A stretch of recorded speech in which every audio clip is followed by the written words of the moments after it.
Hezbollah said its fighters were engaging Israeli forces inside Lebanon on Wednesday.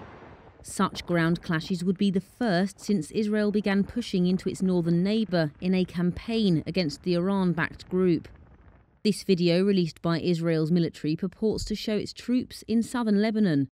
Reuters was not able to independently verify the location or the date when the video was filmed. The IDF said regular infantry and armoured units were joining its ground operations in Lebanon. That's a day after Israel was attacked by Iran, prompting fears of a wider conflict in the Middle East. Iran said the attack, its biggest on Israel, was over barring further provocation, but Israel and the United States have promised to hit back. The violence, meanwhile, continued on the Israeli-Lebanon border.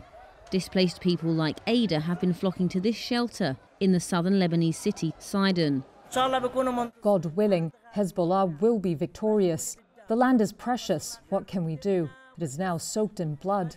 May God give them victory. Hezbollah said it was clashing with Israeli troops in the border town of Maroun El Ras. That's after it said pushing back forces near other border towns. Hezbollah also said it had fired rockets at military posts inside Israel. The group's media chief said those battles were only, quote, the first round, and that it had enough fighters, weapons and ammunition to push Israel back. There was no immediate comment from Israel.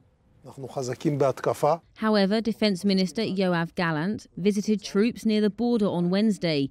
He said those who harm Israel will, quote, pay the price. The Israeli military has said its incursion is largely aimed at destroying tunnels and other infrastructure on the border. It has also said there were no plans for a wider operation targeting Beirut or other major cities in southern Lebanon. Nearly 1,900 people have been killed and more than 9,000 wounded in Lebanon in almost a year of cross-border fighting,